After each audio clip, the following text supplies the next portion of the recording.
इनको शर्म नहीं आती जो ये कह रहे हैं कि इनको शर्म नहीं आती। वहाँ के मध्य प्रदेश के मंत्री बेशरम बता रहे ना, अच्छा नहीं लग रहा वहाँ के लोगों को, वहाँ के इनको बेशरम सोफिया कुरैशी के। लेकिन उत्तर प्रदेश में अगर माफिया राज है कि एक बिरादरी का है, जो बिरादरी समय उत्तर प्रदेश की मुख्यमंत्री के पद पर है, उसकी बिरादरी के गुंडा ही सबसे ज्यादा इस प्रदेश में गुंडा माफिया। ब्रजेश सिंह कौन है, धनंजय सिंह कौन है। गली गली में बहन बेटियों के साथ बलात्कार हो रहा है। 8-8 साल की मासूम बच्चियों को नहीं छोड़ा जा रहा है। बुजुर्ग 70 साल की बुजुर्गों को ज्यादा समाजवादी पार्टी के नेताओं ने पाले। समाजवादी गुंडा आप लोग बनाए हैं। जब कांड होते थे ना, जब अखिलेश यादव की सरकार थी, अगर छोटा सा भी चोरी का केस होता था ना, फोटो अखिलेश यादव का लगा, न्यूज चलाई जाती थी। उसे प्री प्लान के तरीके गुंडा साबित किया।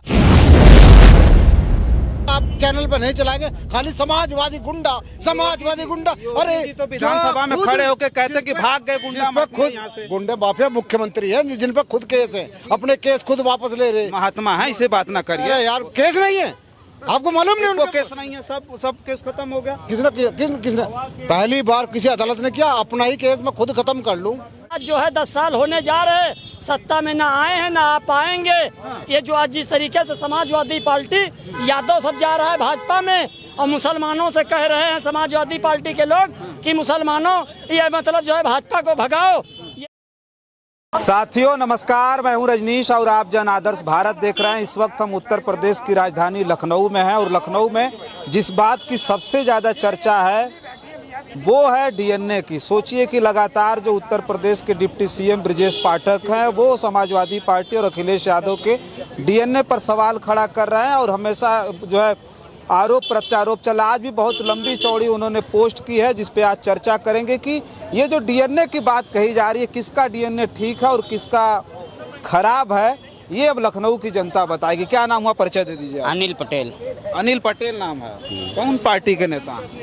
मैं भारतीय जनता पार्टी का समर्थक हूँ। अच्छा, समर्थक हैं। तो ये कहते ब्रजेश पाठक जी लगातार कह रहे हैं कि ये डीएनए खराब है समाजवादी पार्टी का, इनका चेक होना चाहिए, इनके डीएनए में है, खाली हिंदू मुस्लिम तुष्टिकरण करते हैं। ये जिस तरीके से समाजवादी पार्टी में ज़्यादातर गुंडे बदमाश और माफिया लोग हैं, हाँ। उनकी भाषा शैली भी उसी तरह की होगी। अच्छा।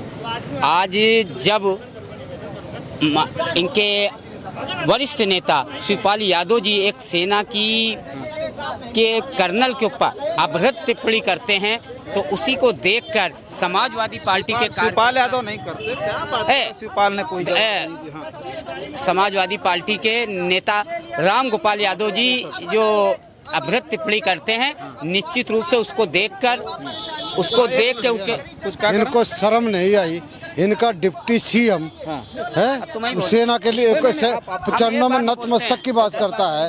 इनको शर्म नहीं आती जो ये कह रहे हैं कि इनको शर्म नहीं आती। वहाँ के मध्य प्रदेश के मंत्री बेशरम बता रहे ना, अच्छा नहीं लग रहा। वहाँ के लोगों को, वहाँ के इनको बेशरम सोफिया कुरैशी के बारे में जो शब्द कहे वो तो इन्हें बुरी नहीं लगी। राम गोपाल यादव ने एक उनकी जाति के विषय में कोई टिप्पणी कर दी होगी, वो उसकी भी हम निंदा करते हैं, लेकिन इनको उस बात पर शर्म नहीं आई कि इनके मुख्यमंत्री एक सोफिया कुरैशी को आतंकवादियों की बहन बता रहे हैं। मुख्यमंत्री नहीं है। तो उसकी आड़ में, राम गोपाल यादव की आड़ में ये बीजेपी वाले अपना सीना छुपाना चाहते हैं। डीएनए की हम बात करें, इनसे ज्यादा गंदा किसका डीएनए होगा? किससे? कभी ब्रजेश पाठक जी जो बात करते हैं, जब बहुजन समाज पार्टी में थे तो कौन सी भाषा में बात करते थे? आज भारतीय जनता पार्टी में तो कौन सी भाषा में बात कर रहे हैं? और गुंडागर्दी की बात करते हैं। भारतीय जनता पार्टी की जितनी जब से सरकार चल रही है, आज आप देख लेना गली गली में बहन बेटियों के साथ बलात्कार हो रहा है। 8-8 साल की मासूम बच्चियों को नहीं छोड़ा जा रहा है। बुजुर्ग 70 साल की बुजुर्गों को ज्यादा समाजवादी पार्टी के नेताओं ने पाले। समाजवादी गुंडा आप लोग बनाए हैं। जब कांड होते थे ना, जब अखिलेश यादव की सरकार थी, अगर छोटा सा भी चोरी का केस होता था ना, फोटो अखिलेश यादव का लगा, न्यूज चलाई जाती थी। उसे प्री प्लान के तरीके गुंडा साबित किया। आज ये रोज घटनाएं हो रही हैं, डेली बलात्कार हो रहे। योगी जी का, अरे सुनिए यार, सुनने की ताकत रखो। जब वो आप फोटो क्यों नहीं लगा कर न्यूज चलाते हैं? योगी जी का फोटो लगा कर न्यूज चलाओ। बलात्कार हो रहे हैं, सहारनपुर में 8 साल की बच्ची के साथ बलात्कार की हत्या कर दी गई। कन्नौज में हत्या कर दी गई, आपने कानपुर की घटना नहीं देखी, तो वो आप चैनल पर नहीं चलाएंगे। खाली समाजवादी गुंडा, समाजवादी गुंडा। अरे तो विधानसभा में खड़े होकर कहते कि भाग गए गुंडा माफिया यहाँ से। गुंडे माफिया मुख्यमंत्री है जिन पर खुद केस है, अपने केस खुद वापस ले रहे। महात्मा है, इसे बात ना करिए। अरे यार केस नहीं है, आपको मालूम नहीं उनको उनका केस नहीं है, सब केस खत्म हो गया। किसने पहली बार किसी अदालत ने किया अपना ही केस मैं खुद खत्म कर लूं। अब मैं गुंडा हूं और मैं मुख्यमंत्री बनकर अपना केस वापस ले, साहब छवि बन जाऊंगा। किसी न्यायालय ने प्रमाण पत्र दिया है, जनता ने प्रमाण पत्र दिया है, गुंडा नहीं है केस ने। गुंडा डिप्टी सीएम गुंडा, मुख्यमंत्री खुद गुंडा। और कैसी भाषा बोलता है सदन में, संविधान की शपथ लेने के बावजूद भी उससे ज्यादा बड़ा गुंडा कौन होगा। अच्छा, उनका अपना डीएनए देख के हुए दूसरे के डीएनए से बात ना करें। आप परिचय एक बार दे दीजिए। मेरा नाम आदिल सिद्दीकी है।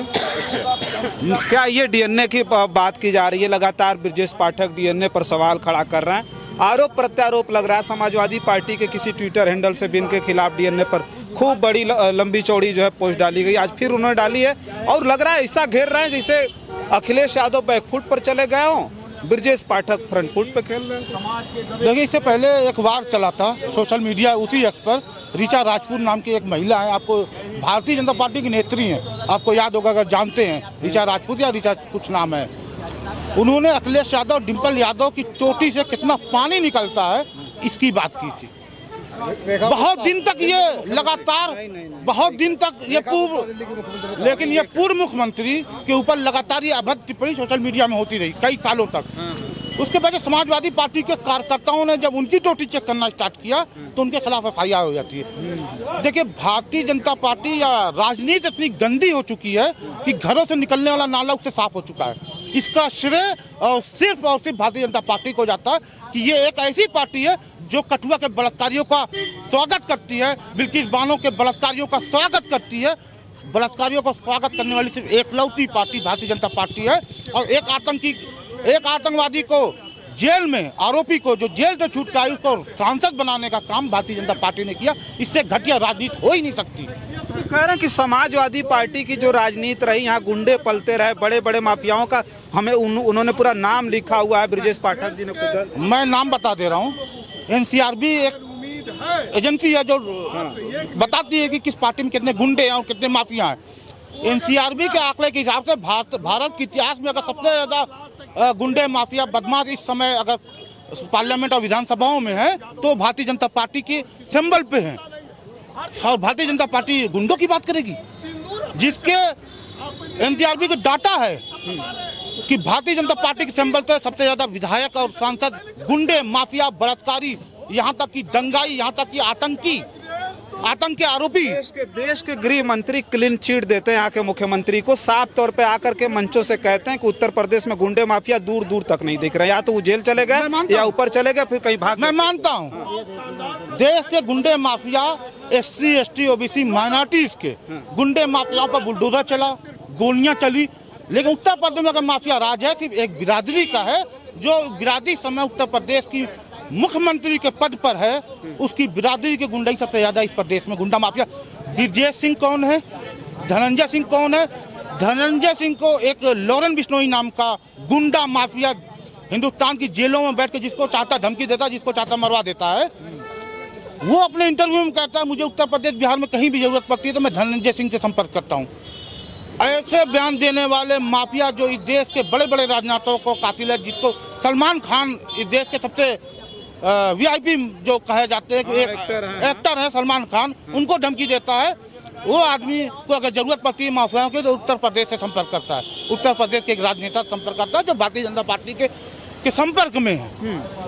अब बात करेंगे क्या कर रहे कि ये वो कह रहे समाजवादी पार्टी में गुंडे माफिया पलते थे, आप कह रहे भाजपा में गुंडे माफिया पल रहे हैं। भाई NCRB का डाटा बता रहा है, आजादी के बाद से अगर सबसे ज्यादा गुंडे किसी पार्टी में है तो भारतीय जनता पार्टी में। ये मैं नहीं कह रहा हूँ, NCRB का डाटा कह रहा है। NCRB का डाटा कह रहा है सबसे ज्यादा गुंडे माफिया भाजपा में है। देखिए, गुंडे तो शुरुआत समाजवादी पार्टी से तो ही हुई है। मुलायम सिंह जी ने सिवाय गुंडे बढ़ाने के और शरण बढ़ाने के अलावा और क्या दिया। तो और भाजपा ने खत्म किया कि नहीं खत्म हाँ किया? खत्म किया। और ये जो है एनसीआरबी का डाटा बता सुन तो लीजिए, मुलायम सिंह जी अखिलेश यादव को विरासत दे गए थे और मुख्यमंत्री पद दे गए थे। आज जो है 10 साल होने जा रहे, सत्ता में ना आए हैं ना आ पाएंगे।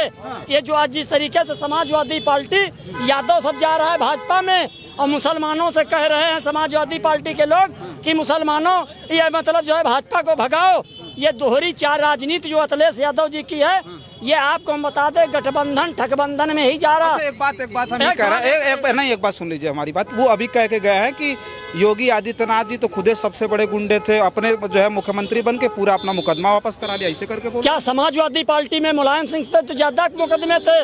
मुलायम सिंह जी ने खुद ही जब 1995 में मुख्यमंत्री बने 93 में तो अपने सारे ही खुद मुकदमा वापस ले लिया। जो जैसा पीछे से लाइन बनाता है आगे वही बनती चली जाती है। सवाल यहाँ तक जो है समाजवादी पार्टी का 14 और 17 और 19 और 22 और 24 ये गठबंधन नहीं ठगबंधन। ये कह रहे डीएनए जो है ब्रिजेश पाठक कह रहे हैं कि नहीं इनका डीएनए खराब है, उधर से कहा जा रहा है इनका डीएनए। हाँ डीएनए अगर ना खराब होता तो उत्तर प्रदेश में एक यादव पढ़ा लिखा था, उसको नहीं इन्होंने टिकट दिए। केवल इस गठबंधन और ठगबंधन में अपने ही परिवार के 5 लड़ाए और यादव नहीं थे।